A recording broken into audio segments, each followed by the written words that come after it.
क्या बताऊं यार, रात को तो ऐसा लग रहा था कि वो मेरे पीछे ही पड़ गया है। बहुत ही मुश्किल से जान बचाकर भागा हूँ। हाँ यार, उस सड़क पर रात को डायन दिखने के किस्से मैंने भी बहुत सुने हैं, इसलिए मैं तो वहाँ से रात को 10 बजे के बाद निकलता ही नहीं हूँ। अगर देर हो जाए तो यहीं पास ही की धर्मशाला में रुक जाता हूँ। काहे को रिस्क लेना भाई। अरे क्या यार, तुम लोग भी फालतू की बातें करते हो। भूत जैसा कुछ भी नहीं होता, ये सब तुम लोगों के दिमाग का वहम है। कोई बात नहीं बेटा, जिस दिन सच में कोई मिल गया ना, पैंट गीली हो जाएगी। कोई बात नहीं भाई, जब मिलेगा तब देखेंगे। माँ, आज ऑफिस में थोड़ा काम ज्यादा है, मैं थोड़ा सा लेट हो जाऊंगा आने में। आप खाना खाकर सो जाना, मैं बाहर ही खाना खाकर आऊंगा। ठीक है, बाय। चल भाई, मेरा काम खत्म हो गया है, अब मैं निकलता हूँ।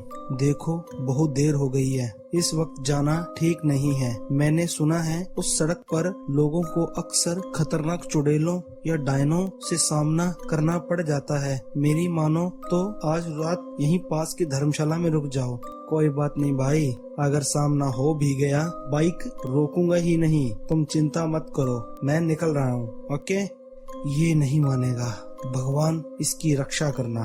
बाइक से आराम से रात को घर जाते जाते अचानक एक सुनसान सड़क पर उसकी गाड़ी खराब हो गई। अरे इसको क्या हो गया?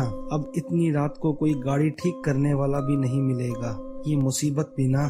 चलो अब बाइक को घसीटते हुए जाते हैं, लगता है सुबह तक ही घर पहुंचूंगा। अरे ये तो कोई फकीर बाबा बैठे हुए हैं, चलो थोड़ी देर इधर ही आराम कर लेता हूँ, वैसे भी बहुत थक गया हूँ यार। नमस्कार बाबा, वो मेरी बाइक खराब हो गई है, इसलिए इसको घसीटता हुआ ले जा रहा हूँ। आपको देखा तो सोचा चलो थोड़ा आराम कर लूं, काफी देर से बस चल ही रहा हूँ। हाँ क्यों नहीं बेटा, कुछ देर आराम कर लो। पर ये बताओ, तुम इतनी रात को यहाँ कर क्या रहे हो? तुम्हें नहीं पता इस सड़क पर रात को नहीं निकलते, क्योंकि यहाँ रात के समय में खून की प्यासी डायने और चुड़ैलें घूमती रहती हैं। बाबा जी, डायन चुड़ैल या भूत जैसा कुछ भी नहीं होता, और ना ही मैं इसे मानता हूँ। ये सारी झूठी और वहम वाली बातें हैं। तुम इन सब बातों को नहीं मानते या इनमें विश्वास नहीं करते, वो एक अलग बात है। लेकिन अगर तुम ऐसा कहोगे कि भूत होते ही नहीं हैं, तो ये बिल्कुल गलत बात है। अरे बाबा जी, भूत होते हैं तो दिखते क्यों नहीं? क्या आपने कभी भूत देखा है? अगर है तो मुझे भी दिखाओ, कहाँ मिलेगा भूत? ठीक है, अगर तुम यही चाहते हो तो मैं तुम्हें आज भूत दिखा ही देता हूँ। तुम बस मेरे पीछे चलो और कुछ मत बोलना, जैसा मैं कहूँ वैसा ही करना। सुनसान रास्ते में दोनों पैदल चल रहे थे। अब लड़के को थोड़ा डर लगने लगा, लेकिन हिम्मत करते हुए वो आगे बढ़ा। पर ये रास्ता तो शमशान की ओर जाता है ना। तुम बस शांत रहो और चलते रहो, और अगर तुम्हें डर लग रहा है तो तुम वापस जा सकते हो। अरे नहीं नहीं, डर कैसा, मैं तो बस ऐसे ही पूछ रहा था। कुछ ही देर में दोनों श्मशान पहुँचे। वहाँ कई मुर्दा चल रहे थे। तुम यहीं बैठो, देखो यहाँ कुछ देर पहले एक लाश जली थी। अब मैं तुम्हें यहाँ एक भूत दिखाऊंगा। फकीर ने फटाफट वहाँ पर कील गाड़ कर एक धागा बांध दिया। अब धागे का आखिरी हिस्सा उस लड़के के हाथ में थमाते हुए कहा, ये देखो, धागे की सीध में मैंने 4 बताशे रखे हैं। इन्हें खाने के लिए 4 आत्माएं आएंगी। जब तक आत्मा इन पताशों को पूरा न खा ले, तब तक तुम इस धागे को बिल्कुल भी मत छोड़ना, वरना तुम्हारे साथ बहुत बुरा होगा। अब मैं मंत्र पढ़ने शुरू करूँगा, तुम अपनी आंखें बंद कर लो, और जब तक मैं ना कहूँ अपनी आंखें मत खोलना।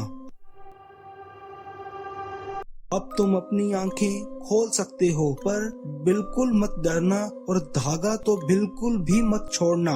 लड़के ने जैसे ही आंखें खोली तो सामने 4 आत्माएं बताशे खा रही थी।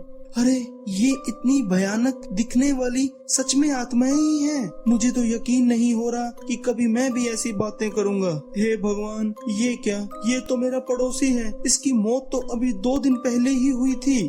उसे देखते ही लड़के के हाथ से वो सफेद धागा छूट गया। ओह, ये धागा भी मेरे हाथ से छूट गया। बाबा मेरी मदद करो। अरे अरे, ये बाबा जी कहाँ चले गए? अभी तो यही थे। ये सब मेरी तरफ क्यों आ रही हैं? हे भगवान, मेरी रक्षा करो, अब भागना ही पड़ेगा। इस दौरान उसे कोई बार बार उसका नाम लेकर पीछे से आवाजें दे रहा था, लेकिन वो मुड़ा नहीं। अरे राहुल रुको, हमारे साथ खाना खाओ, हमें भूख लगी है। हे भगवान, ये चुड़ैलें तो मेरा नाम भी जानती हैं। भगवान मुझे बचाओ। कुछ देर में वो घर पहुंचा। माँ वो शमशान में भूत। माँ वो भूत। माँ मैं सोने जा रहा हूँ, सुबह बात करूँगा माँ। अरे ये मैं फिर से शमशान में कैसे आ गया? माँ, बाबा जी कहाँ हो सब? मुझे बचा लो प्लीज, मुझे बचा लो। वो कैसे दोबारा श्मशान घाट पहुंचा किसी को नहीं पता, लेकिन उसी दिन से लड़के की तबीयत दिमागी रूप से खराब रहने लगी। तो तुम्हारे पीछे कोई है? तुम्हारे पीछे कोई है?